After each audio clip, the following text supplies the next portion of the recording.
And welcome back. आजचा vlog मी start करते kitchen क्लिनिंगपासून. माझ्या किचनमध्ये कॅबिनेटच्या खाली हे 2 शेल्फ लावलेले आहेत आणि हे शेल्फ ओपन असल्यामुळे हे थोडे लवकर खराब होतात, त्यामुळे मला आज याला वाईप डाऊन करायचं आहे. तर त्यासाठी मी यावरती ज्या वस्तू ठेवलेल्या आहेत त्या सगळ्या मी काढून घेते. जर तुम्हालाही क्लिनिंग मोटिवेशन हवं असेल तर व्लॉग न स्किप करता लास्टपर्यंत बघा.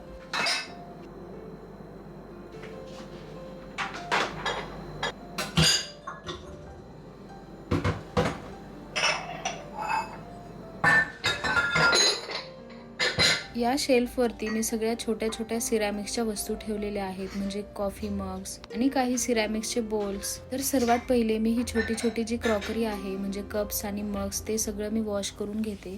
किचनमध्ये कुठल्याही वस्तू कॅबिनेटच्या बाहेर ठेवल्या की त्या लवकर खराब होतात, पण या सगळ्या क्यूट छोट्या छोट्या वस्तू किचनमध्ये शेल्फवरती ठेवल्या की त्याने छान किचनला लुक येतो. त्यामुळे मी याला शेल्फवरती ठेवणंच प्रेफर करते. चला तर मग मी आता याला छान स्वच्छ करून घेते.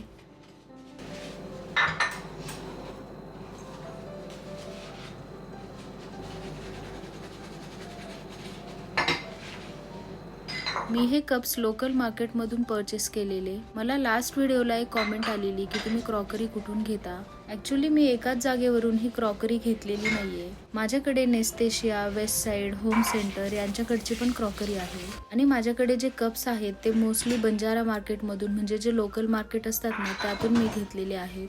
मला असं वाटतं की मी कपड्यांपेक्षा जास्त क्रॉकरी शॉपिंग करते. कधी कधी छोट्या छोट्या गोष्टींमध्येही खूप आनंद दडलेला असतो आणि माझ्यासाठी त्यातली एक गोष्ट म्हणजे सुंदर सिरॅमिकची क्रॉकरी. मला सिरॅमिकचे कप्स, प्लेट्स आणि बोल्स खूप आवडतात. त्याचे कलर्स, डिझाईन आणि त्यातून चहा किंवा कॉफी पिताना जो फील येतो ना तो अगदी वेगळाच असतो.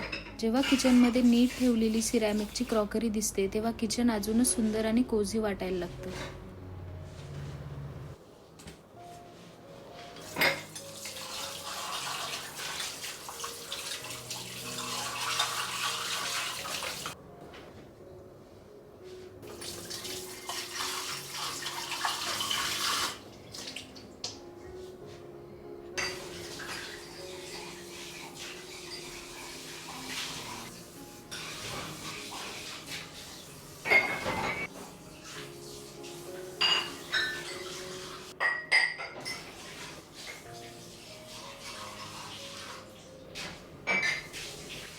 या शेल्फवरती ठेवलेल्या सगळ्या वस्तू मी छान वॉश करून घेतल्यानंतर आता मी पटकन हे शेल्फ्स पुसून घेते.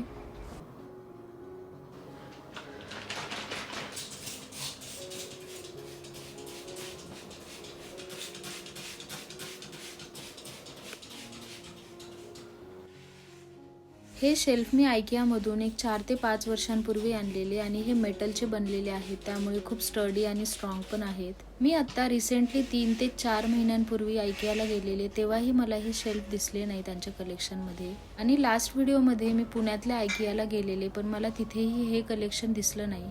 मला मागे एक कॉमेंट आलेली या शेल्फसाठी. तर हे शेल्फ तुम्हाला ॲमेझॉनला मिळून जाईल, पण आयकियाचे प्रोडक्ट्स ॲमेझॉनला थोडे ओव्हर प्राईस आहेत. हे बोवाले कप्स मला खूप आवडतात आणि मी हे लोकल मार्केटमधून घेतलेले. लोकल मार्केटमध्ये शॉपिंग करण्याचा हा फायदा असतो की आपण तिथे थोडीफार बार्गेनिंग करू शकतो. तर या सगळ्या वस्तू मी वॉश करून छान पुसून घेतल्यानंतर याला आता त्याच्या जागेवरती अरेंज करून ठेवते. लग्नानंतर या सगळ्या गोष्टींमध्येच खरा हॅपीनेस असतो ना आपला. म्हणजे स्वतःसाठी शॉपिंग करणारे आपण घरासाठी कधी शॉपिंग करायला स्टार्ट करतो ते समजतच नाही. आणि हो, नीट आणि क्लीन किचनमध्ये जी काम करण्याची मजा असते ना ती खरंच मी शब्दांमध्ये नाही एक्सप्लेन करू शकत. जर किचन क्लटर्ड असेल तर मला तरी किचनमध्ये जाण्याचीही इच्छा होत नाही. त्यामुळे मी माझं घर आणि स्पेशली किचन नेहमी स्वच्छ ठेवण्याचा प्रयत्न करते. क्लिनिंग ही एक थेरपी आहे असं मला वाटतं, फक्त ती एन्जॉय करता आली पाहिजे.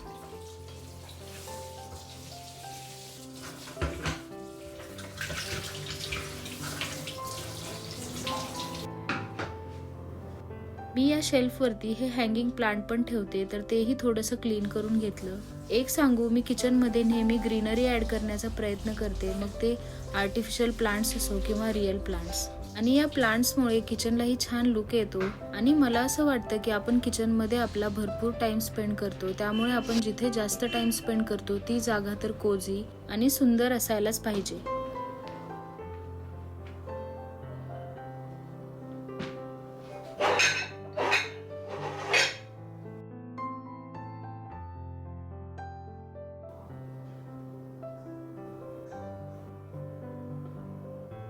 आता हे शेल्फ क्लीन झाल्यानंतर फ्रीजच्या साईडचे जे कॅबिनेट्स आहेत तेही मी इथे पटकन पुसून घेते. मी हे फर्निचर बनवते वेळेस या कॅबिनेट्सला हँडल्स नाही लावलेले, त्यामुळे मला या कॅबिनेट्सला डिरेक्टली हात लावावे लागतात. पण मी एक काळजी घेते, ती म्हणजे जेव्हा मी या कॅबिनेट्सला हात लावते तेव्हा मी माझे हात पहिले धुवून आणि मग पुसून याला टच करते.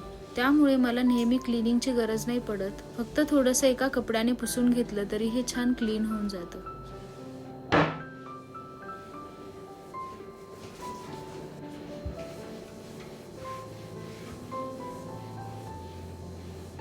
आणि घरामध्ये सगळ्यात जास्त धुळीचा त्रास होतो तो म्हणजे उन्हाळ्यामध्ये. लिटरली गोष्टी 8 दिवसही क्लीन राहत नाहीत.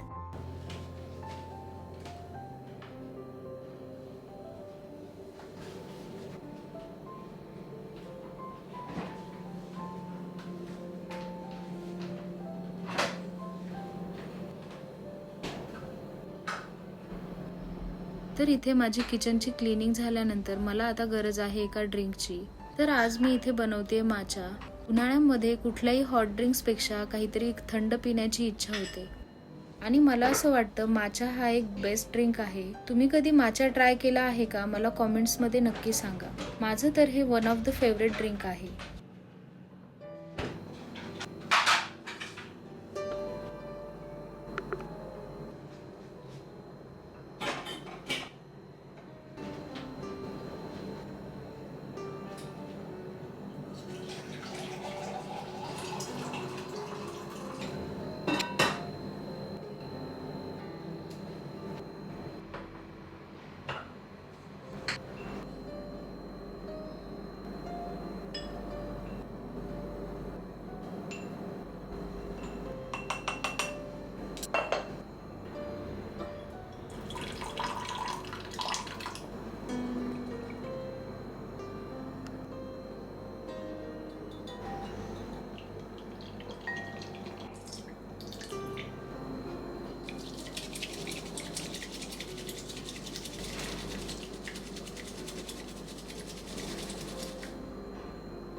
तर इथे माझं ड्रिंक एन्जॉय करून झालं की मला मखाने रोस्ट करायचे आहेत. कारण नेक्स्ट वीकला आम्ही ट्रिपला जाणार आहोत, त्यासाठी मला थोडंसं स्नॅकिंगचे ऑप्शन सोबत घ्यायचे आहेत.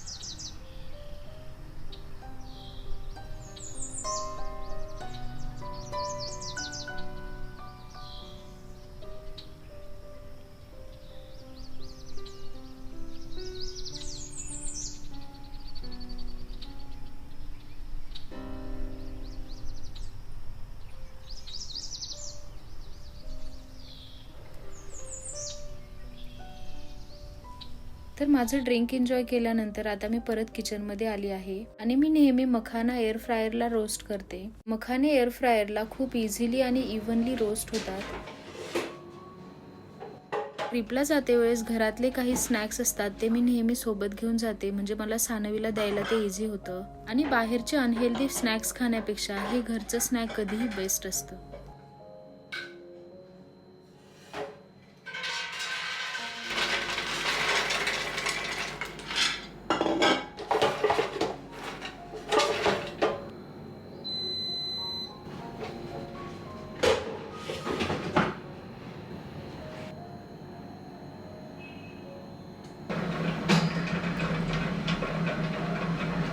तर मी लास्ट वीकला फालुदा मिक्सचं जे पॅकेट असतं ना ते आणलेलं. हे ड्रिंक घरी बनवायला खूप इझी आहे, म्हणजे आपल्याकडे जर कोणी अचानक गेस्ट आले किंवा येणार असतील तर तुम्ही हे ड्रिंक फ्रीजमध्ये बनवून रेडी करून ठेवू शकता.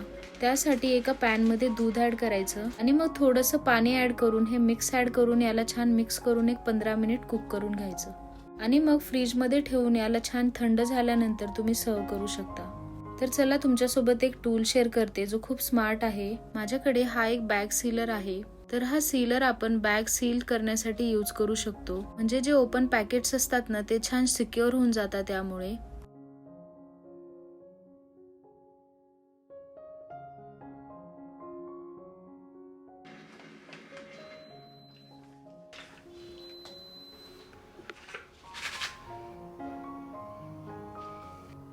तर एअर फ्रायरला मखाने छान रोस्ट झाले आहेत. आता मी याला एका मिक्सिंग बोलमध्ये काढून घेते. आणि हे मखाने जर तुम्ही एअर फ्रायरला रोस्ट करत असाल तर ते काढून घेतल्यानंतर गरम आहेत तोपर्यंतच त्यावरती तूप ॲड करायचं. म्हणजे त्या हीटमुळे तूपही छान मेल्ट होऊन जातं आणि ते छान स्प्रेड व्हायला हेल्प होते. मी अजून एवढेच मखाने एअर फ्रायरला रोस्ट करायला ठेवले आहेत. तोपर्यंत मी यावरती तूप आणि मीठ टाकून याला छान मिक्स करून घेते.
हे रेडी झाल्यानंतर मी आता याला फ्रीजमध्ये थंड होण्यासाठी ठेवून देते.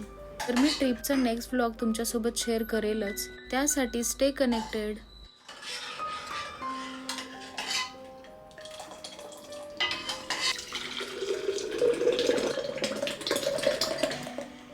मला असं वाटतं हे ड्रिंक तुम्ही पण एकदा नक्की ट्राय करायला पाहिजे. खूप छान फालुदा बनतो, तेही घरच्या घरी.